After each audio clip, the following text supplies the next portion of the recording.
Hey, welcome to the Pillow Talk podcast. I'm Will Beck. I'm your host. And with me today, I have Richard Torrez Jr. Richard is an Olympian. He won a silver medal, and he's also a professional boxer now. Richard, welcome to the podcast. Good to be here. Thank you for having me. Awesome, man. So when did you get into boxing? So I'm a third generation boxer. My grandpa boxed. He started boxing for the Air Force, I believe. And then he built a gym in 1942 in my small farm town in Tulare. And then my dad boxed. He went to the Olympic trials. He was ranked number 4th and 5th in the world in 2 different weight classes as an amateur.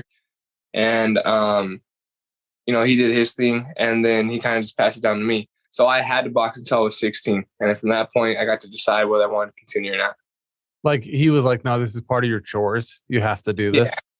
Yeah, basically. It was funny, too, because if I ever got in trouble, he'd always take away my other sports like football or track or whatever. He'd be like, no sports. Just go to school, boxing, and then you're home.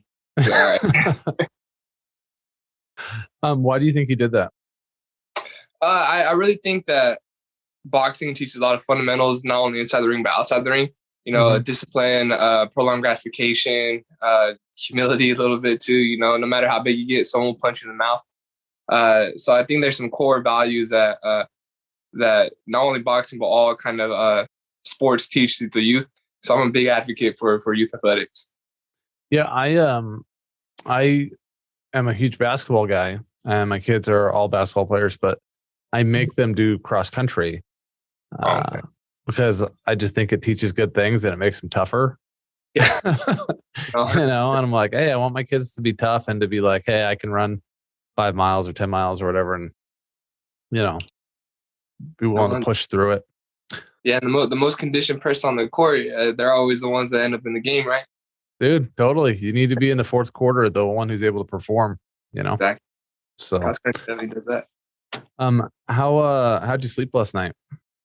Awesome, actually. Yeah, I got the pillow cue and then I got the comforter too. Oh man, that's amazing. Yeah, awesome. So, how much do you normally sleep? I'd say 8 to 10 hours, honestly. Really? That's great. That's like way above normal. I try to. Yeah, I mean, because I have a nice little setup. I know when I have to go to bed. I know when I have to wake up. Just because I'm taking some college courses. Mm-hmm. And I take that kind of for a routine too. And so now I know, man, I can't stay up because I have to get up at 8 tomorrow. So I'll be in bed, at a reasonable time now. Yeah, that's awesome. How important is sleep in your recovery process from fighting or training? Or, I mean, I think it's the most important thing, honestly. Everyone talks about ice. Everyone talks about, just taking a rest. But no one, I feel like that's because the key thing of sleep is just kind of like everyone knows that that's what you should be doing, and I can tell a huge difference of 6 hours to 8 hours of sleep. If I only get 6 hours of sleep, I'm cranky. My workouts aren't as proficient as opposed to if I get a good night's sleep. Yeah, I'm a little cranky today. Maybe I should look at my how much I actually slept last night. What position do you sleep in? I am a side sleeper. So when we say side, though, are you kind of more the fetal position? Are you straight like a pencil? Do you rotate? I'm the my torso is almost on the bed, and I'm sleeping like on my side. I think I'm almost a front sleeper. You know what I mean? Like half side, half stomach. Yeah, exactly. You kind of like curl in. Yep. Exactly. Yeah, that's awesome. And what about you? I'm mostly a pure side sleeper, so I'll start out every night on my right shoulder, and then occasionally I'll roll over to my left, and then when I wake up in the morning, it's like that last hour or so I spend on my back. So yeah, it's like every time wake up on my back. So, do you have a sleep routine, like things that you do that you feel like help you to sleep better? Or? Not really. I have noticed that when I get into camp, so I'm really focusing in. I'll kind of get off my phone and I'll read instead. So I'll read a little bit before I go to bed, because when I'm in a training camp, my goals are to work out as hard as I can, but also to read a book. And so I'll try to read like a chapter or two before I go to bed. And I do notice that helps a lot. And then sometimes I try to meditate a little bit. I haven't been too good at that, but just trying to calm myself before I go to bed. Yeah. What was the last book you read? It was it was a while ago. It was dang, I just had it. Never Split the Difference. Okay. Yeah. It's like a negotiation book. Yeah, exactly. Actually, the last one, and I read one after that. It was Rich Dad Poor Dad. Okay, cool. Yeah, cool. So finance. Exactly. Yeah, I want to be able to be financially smart, I guess. So that's awesome. Yeah, I just read a book called Breath. I don't know if you heard of it, but it talks about the benefits of breathing through your nose instead of through your mouth. And it's like people who breathe through their nose get sick way less often. Really? And they have better teeth and they sleep better and they don't snore and like they can like get more oxygen into their body actually. And it seems like it'd be the opposite, that if you breathe through your nose, you're not getting as much oxygen, but like your nose capacity increases as you use it. So one of the things that it talks about is these pieces of tape that you can put on your mouth when you go to sleep to train your body to start breathing through your nose. I was like, oh man, I'm going to try that. So about these like special like lip, it's like the shape of lips and you just put it on your mouth and then you start breathing through your nose. But I snore a little bit, not a ton, but my wife is a very sensitive sleeper. So any like, even if I breathe loudly, she's like, you're breathing loud. I'm like, anyway, so that's been helping. Yeah. I've been sleeping with those and I'm doing a lot better on my nose breathing. And, I'm a believer. I'm like really pushing it on this, and like, so I used to like, when I do my push-ups and stuff like that, I don't breathe through my mouth because like when you're exercising, you feel this need to breathe through your mouth. Right. Like you're going to get more oxygen. And I just switched to nose breathing on it. And I actually feel like I can keep my heart rate a little bit lower and just be like less like rushed in my breath and like do things longer when I breathe through my nose. Is it only on the breaths in or is it on the breaths out too? Just to breathe out too. Yep. Mm-hmm. Yeah. Okay. Mm-hmm. So out in and out, and it talks about training you to, push those out breaths longer to expand your capacity. And it talks about like training yourself how to breathe because like most people, their lung capacity is what it is. And like you can work out to increase it, but you can actually just do breath technique to get like 30-40% higher lung capacity. He would do it. There's this guy who would do it with like opera singers and stuff like that. Really? So yeah, I've heard of David Blaine doing that. Like he held his breath for like 18 minutes. Yeah, you have to, like, wait or something before you like breathe in or something. Yeah, that's so wild, man. So yeah, the book it's really interesting from an athletic standpoint. Which is called Breath, so it might be an interesting one to check out. But yeah, I'm trying to get rid of that snoring, so the mouth tape has been helping. Awesome. Yeah. So tell me about your pillow cube. How have you liked it? Like, how's it changed your sleep? I've liked it a lot. Starting off, it was definitely like just a major improvement from what I had. I had the biggest thing was I would have a very light pillow because I used to sleep on my arm. Yeah. And it was either the pillow was always too up or too down. And so I sleep on my arm, but that started creating a little bit of shoulder problems for me. And so the pillow cube really helped me be able to sleep in a normal position to not give me like a stretched out shoulder. Yeah. And made a difference in my training too. So that was like the main thing I really like the pillow cube for. That's awesome, man. It's like so exciting for us to see you and be like, hey, look, there's this guy who's like an Olympian and this pillow is helping him sleep better. It's like a dream for us. So what does the youth boxing scene look like? How do you get into boxing if you're not a third generation person? Like, what do you do? Yeah, so you can sign up. There's local clubs all over the country. And depending on where you go, you get a USA boxing license, and there's 2 licenses right now. One is just for exercise. And so if you just want to get in there, hit the bag and stuff like that, you could sign up for an exercise pass and go in there and do your thing. And then there's a combat license too. And from there, you can spar, you can actually compete and just do your thing. First time I got in the ring, I was 4. First time I had a competition, I was 8. USA boxing is from 8 to 40, I believe. Yeah, I mean, you just go out there, and the more you win, the more benefits you get. You know, you could go to things like nationals, and nationals lead to world championships, and world championships, and all that lead to eventually Olympics. Yeah. So was your dad your coach early on? Yeah, my dad's still my coach today.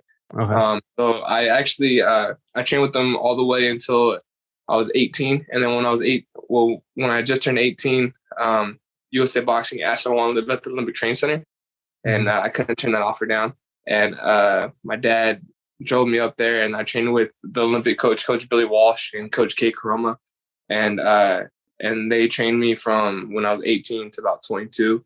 But with my dad being a major influence on that too, I'd call him every day. Every time I go home, I train with him again too. And going pro, my dad is my coach. Yeah, that's awesome. So have you guys ever gotten into like conflict, like when you were a kid, even like, hey dad, I hate you? I mean, there's always conflict. No one likes going home with the coach. So yeah. So there'd be the times where I'd be like, Pops, why are we even doing this? You know, I remember being like 13, 14, and no one really cared. You know, no one, there's no cameras, there was nothing.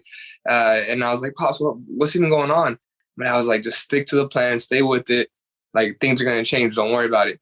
And it wasn't until I was about like 16, 17 when I started to go and compete for elites is when things started finally changing. You know, people started recognizing what was going on, and they took and it made everything a lot better. You know, when I was 15, I was able to go to Russia for the first time. And then from there, I was seen on an international level, and things really took off. But there was definitely some times where I didn't want to train, and my dad was definitely pushing me to. Yeah, I've had some of those situations with my daughter, who I was her basketball coach for a few years, and it was like, maybe this would be healthier for us to not be in this relationship. But yeah, my dad says he wears 3 hats. He wears a boss hat, he wears a dad hat, and a coach hat. So you never know how you're gonna get, really, you know. Yeah. So, what's your favorite thing about boxing? I think it's the whole process, honestly. Like, working so hard and sacrificing, it makes me really feel like, man, I'm doing something that no one else is doing, you know. And then I get to go and I get to show it in the ring, and you know, it's always fun having on the eyes and the lights on you. I like being in that conflict situation, and just like going to hell and back type thing, you know. It's really an experience, and the adrenaline rush of everything. Not only that, you know, in my amateur experience, I was able to meet friends for a lifetime. You know, I still talk to guys from New York, from Texas, from Ohio, and they're still like really good friends of mine because of the amount of time we spent together in the Olympic scene. And you know, the places I've been, the people I've met, and the experiences I had, it's made me love boxing. Yeah, that's cool. I mean, you do. I mean, when you say, well, I went to Russia when I was 15, it's like not a lot of 15-year-olds have been to Russia, you know. But you're also meeting people who have a similar level of sacrifice, you know, who are willing to like give so much of their like, you know, social life away, and the way they eat and train and exercise. Like, that's real commitment, you know. And it's like you get to meet pretty cool people who are doing that, you know. It's special. 100%.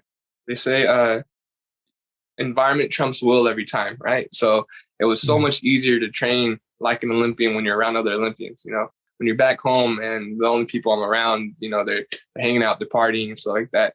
It's all good and well. But when I was at the training center and there was no other people around me that weren't doing what I was doing, it made it so much easier to try to push that extra mile, you know? Yeah, you are what your friends are. You know what I mean? Like, who you hang out with is so much of who you kind of become. And so you want to choose people that are like, hey, they're also willing to sacrifice. They're great people, you know?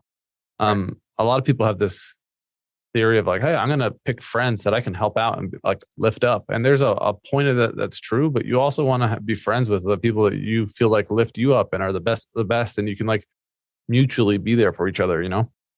100%. You always want to train with the better person, right? Yep. That's my son is 13, and we are really good ping pong players, man. Like we don't lose like hardly at ever. But during COVID, we started playing ping pong all the time. And I started out having to play him with my left hand, and I just kill him every time. And then he got better, and I had to switch to my right, you know, and then he started beating me with my right. And I'm like, oh my gosh, like that's the advantage is like when you play somebody better than you, like you can catch up, and it's hard for them to catch up if that's the only person they're playing, you know? So, what's your training look like? Like if you're like getting ready for a fight, like what is your, day to day? So getting ready for a fight, my normal day right now looks like I get up in the morning, I run 3 to 5 miles, depending on what my dad wants me to do. Mm-hmm. I go to classes. My classes end at noon. After that, I'll go to my strength and conditioning sessions. I have my Olympic strength and conditioning coach is actually still my strength and conditioning coach today. So he'll send me a weight program. I'll do that. And then I will go to boxing. And after boxing, I will stay after and I'll do some footwork and some head movement drills.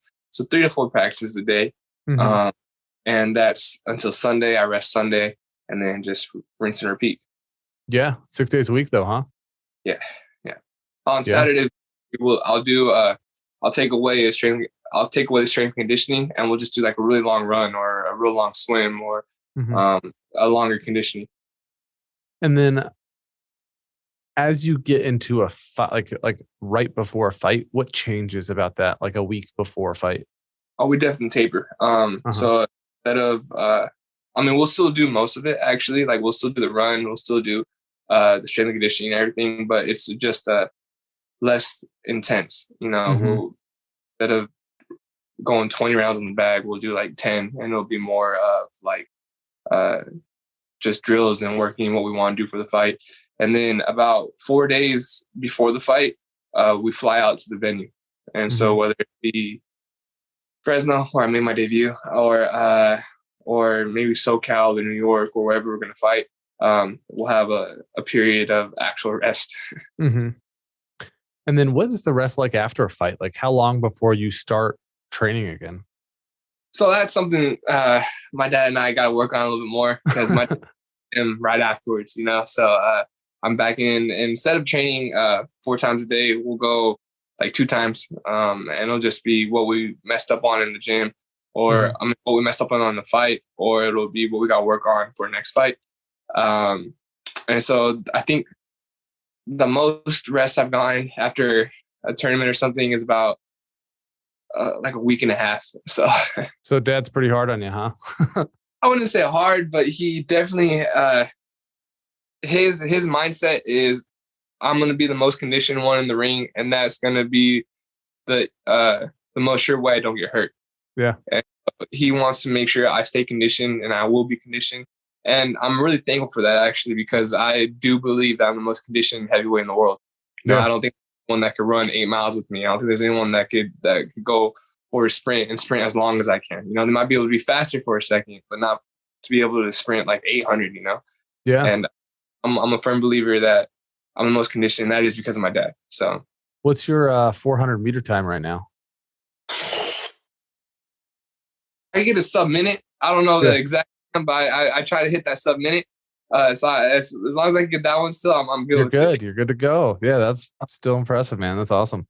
What are kind of your strong points as a fighter? Like what are your like things that you're great at? Conditioning. So I just outlast you, man. Yeah, that's a big thing. They may be stronger, they may be faster, but I'm a firm believer that I have a really good heart too. I want it. And I think that's the cool thing about my position in boxing is I don't have to train. I don't have to fight. I was a valedictorian. I'm taking college classes right now. I have a lot of different outlets that I could go with. I fight because I want it. I box like this is something that I've dreamt of. I'm not doing it because I have to support someone to get out of somewhere. I'm doing it because this is my dream, and I'm gonna fight as hard as I can to achieve that. And I show that in the ring. Mm-hmm. Where do you, when you say this is your kind of like your dream, this is what you want to do, like, where do you picture yourself in 5 years? In 5 years, I want to be. I think I want to be world champ. I'm going to be world champ in 5 years. I'm going to be able to say, like, or at least on to shop for a title fight. You know, Mm-hmm. I want to be there. I want to, and not only you get a lot of boxers nowadays that people don't know. You know, people don't understand, people don't recognize. And I think it's because boxing is such it's a different breed of sport, you know, compared to some other sports. And some people look at it as kind of weird. Some people look at it as kind of like dangerous.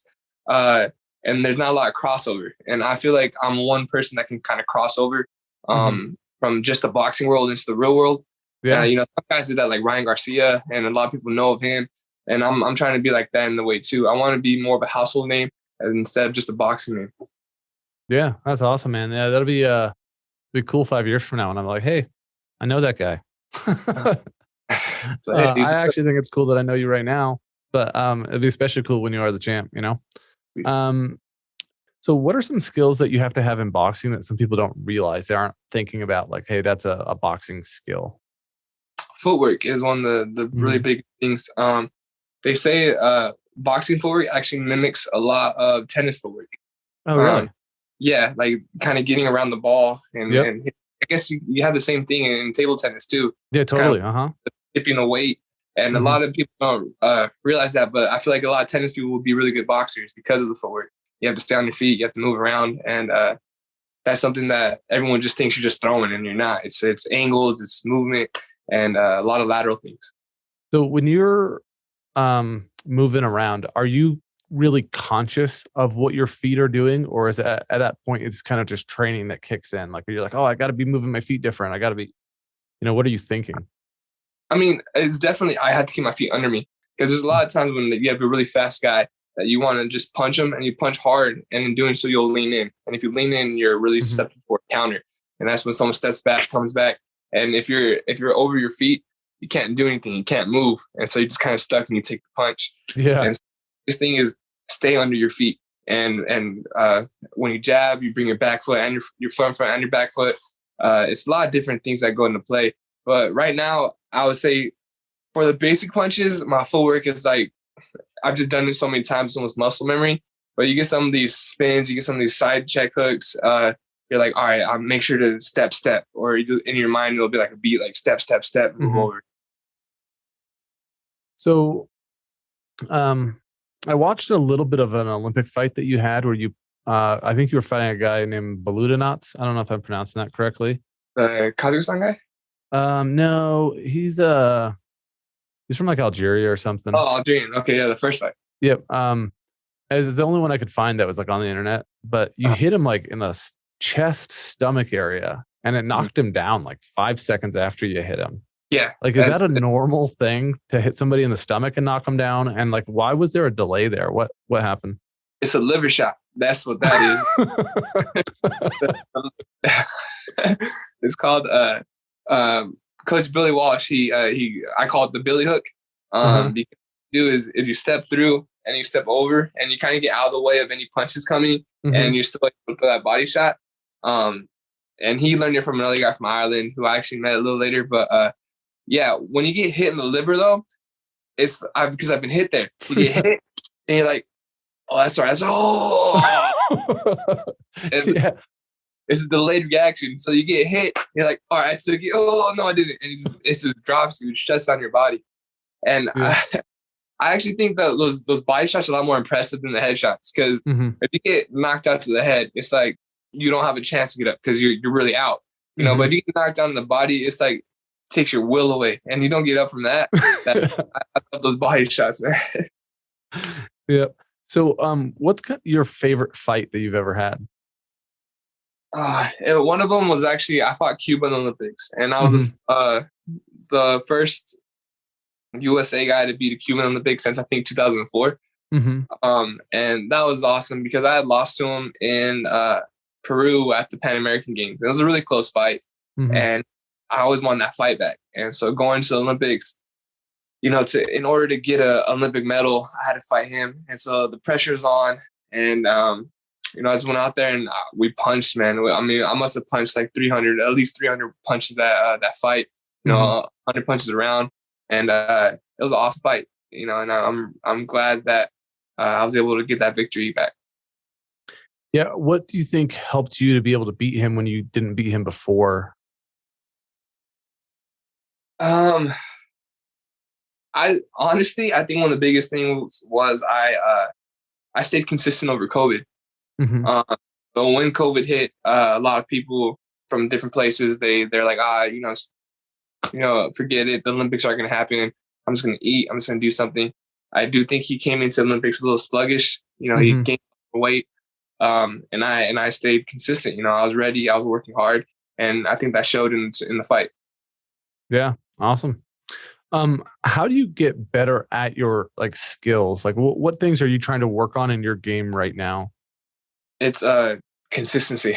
I keep going and going, and it's not just practice makes perfect. My dad says it's perfect practice makes perfect. That's 100% true.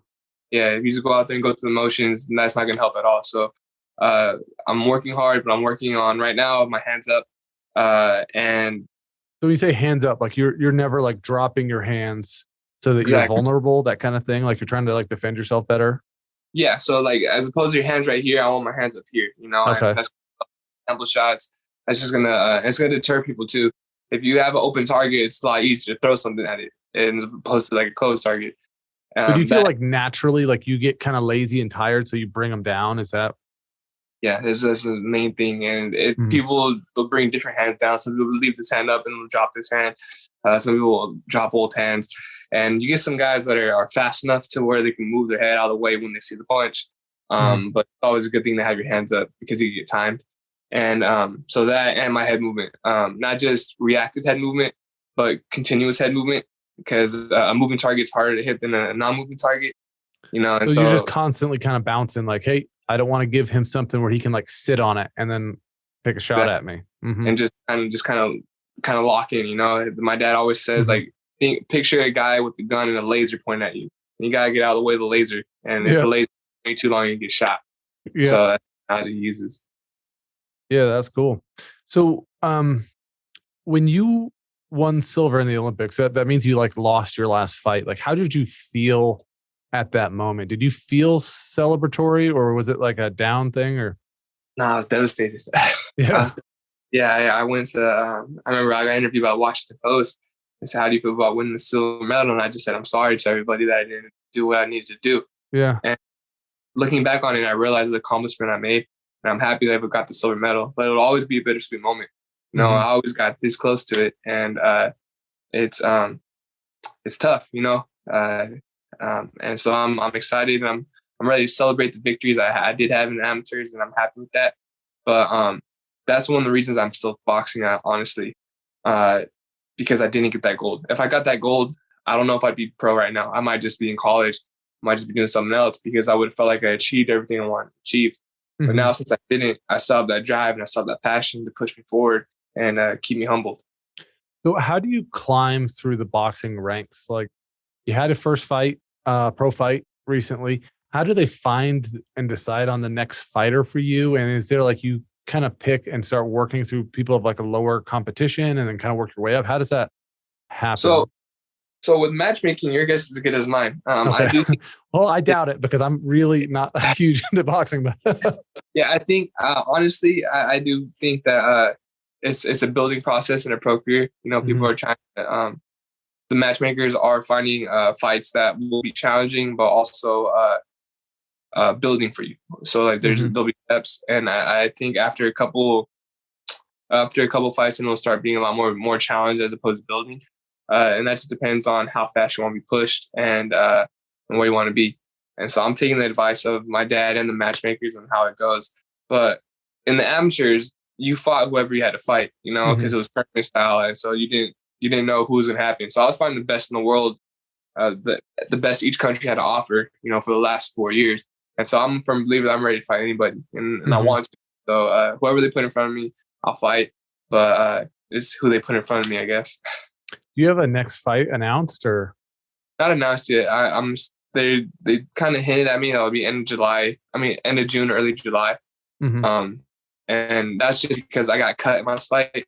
I got this little scar here that's healing up a little bit still, and so I can't go in too fast. I was supposed to fight April 30th, but that got postponed because of this. And so now probably end of June, early July. Yeah. If you were talking to somebody who was like new into fighting, what would you say? Like, what are some like basic things that they can do to become a little bit better fighter? Like talking to kids, like amateur, like beginner. I would say just basics. Like, don't worry about hooks. Don't worry about uppercuts. Don't worry about any flashy movement. The key things are your jabs, your straight punches. If you get that jab down, your footwork down, and you keep your hands up, is going to be you're going to change the game. And the other thing is you got punch. Conditioning is a huge thing, even in the younger ranks, especially in the younger ranks. I feel like when I was 8, 9, and 10, my dad just had me go out there and punch. He didn't even have me work on that much technique. He just said, go out there and punch until you can't punch anymore. Mm-hmm. And I would. I won a lot of fights like that. And so stay conditioned and stick to the basics. Yeah, it's interesting how hard it is to punch. Like a lot. I have only fought a couple of times. That when I was a kid, I used to tell my parents that I was going to like this church group. But it was like my senior year of high school, and we'd go and we'd have this like a little fight club with a bunch of our buddies. Okay. And we did 3 1-minute rounds. So It's not a ton. But I honestly felt punching somebody for 1 minute, I was dying at the end of 1 minute. And then we take like 3 minutes off, and then we have another minute. And by the end of 3 rounds, I was like, just done. And I was like, give me like so much more respect for people that are in boxing. Cause I was like, oh, that's not what it's just to the average person. It's like, oh, he's just sitting there, like not tired at all. It's pretty wild. Yeah, it's a big thing. And one of the biggest ones is to get that adrenaline under control. You get that rush when you're about to get in the ring. And if you're not able to control it, you'll spike and you'll drop. And it's happened to a lot of the newer guys. Is you get in the ring one time when you're about to actually have a competition, the general will spike right before the fight. 1 round done, and you're just done. So how do you control that? Like, how are you staying calm? Breathing, just kind of focusing on how hard you train as opposed to what's about to happen, and having someone around you. That's why I really loved having my dad as a coach, because he had been through like every step of the way, like himself, before he went and trained me. And so he was able to give me really good advice. Like, hey, don't worry about this. Just focus on this, this, and this, and this, and let's go. And it soothes you having like an omniscient in the corner, Yeah. What's your favorite boxing movie?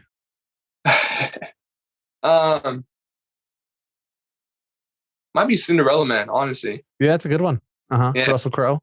Have you ever seen $1 Million Baby? Is that? It's Clint Eastwood. I feel like I have. And he's got a girl fighter. It is an incredible movie if you haven't seen it. It's like one of my all-time favorites. Okay, cool. I'll have to check it out. A couple of funny questions for you. Do you have a celebrity crush? Ooh. This is your chance, man. Shoot your shot, Well, I can't because it's probably Zendaya, honestly. And then Tom, he's boxing and everything like that too, So it's like I think you could take him. I'm not. I don't know if I could take Spiderman, man. That guy's crazy. Yeah, he's quick for sure. When you have a chance to have a cheat food, what are you cheating with? Oh, probably a shrimp burrito. Okay, yeah. Go to. I remember we were in San Diego for a training camp, and we would sneak in a DoorDash every now and then for a shrimp burrito, like the Diablo one that was like super spicy. I still miss it. Awesome. And then when you feel like you hit it big and you make good money, like, are you going to have like a impulse purchase, something where you're like, yes, I made it, I'm going to get this? Like, what would that be? So I don't know about an impulse purchase, but I do have like goal purchases. Like after my first pro fight, I was gonna I got the Oculus Rift to where I could Yeah. like do that. And then my next one is as soon as I get under a minute on solving it, I'm gonna get a speed cube. Oh, that's my next one. We get a speed cube to where I can actually solve it pretty quicker. So I'm gonna try to get a sub minute, and then I'm gonna get like an $80 speed cube. And that's No, gonna be you got to reach out to Rubik's Cube.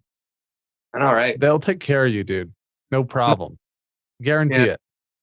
I'm gonna Yeah, they're. I think the actual name of the company that owns them is like Spin Master, maybe.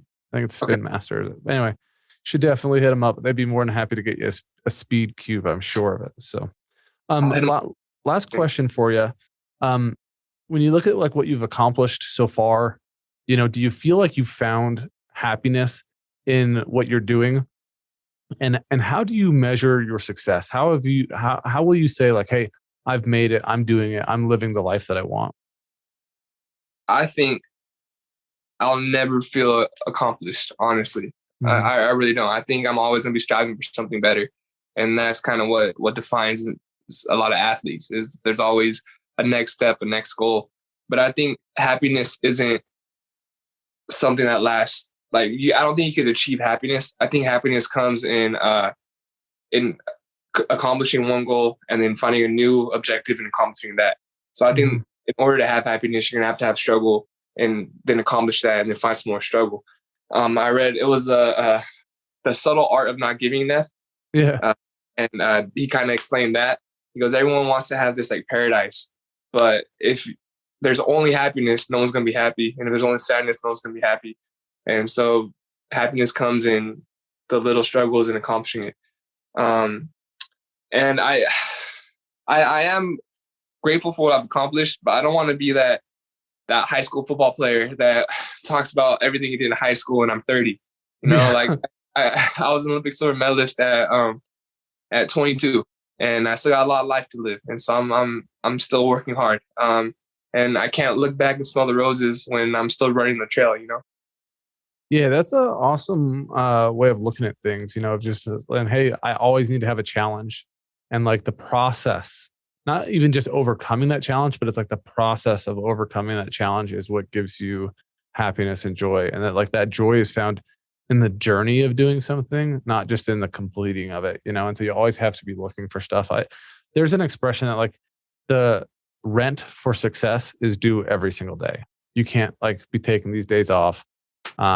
If you want to like have a happy life, you got to constantly be working on it. You know what I mean? Like putting the time in, and that could be like relationships with your kids. Like if you want to have a great relationship with your kids, that means you're like taking them to do stuff, spending time with them, teaching them, talking to them, you know, or like work, like what are you doing work wise? What are you doing fitness wise? Take care of your body. Like, yeah, I love that mindset. And to see you have that at 22 is like so wild.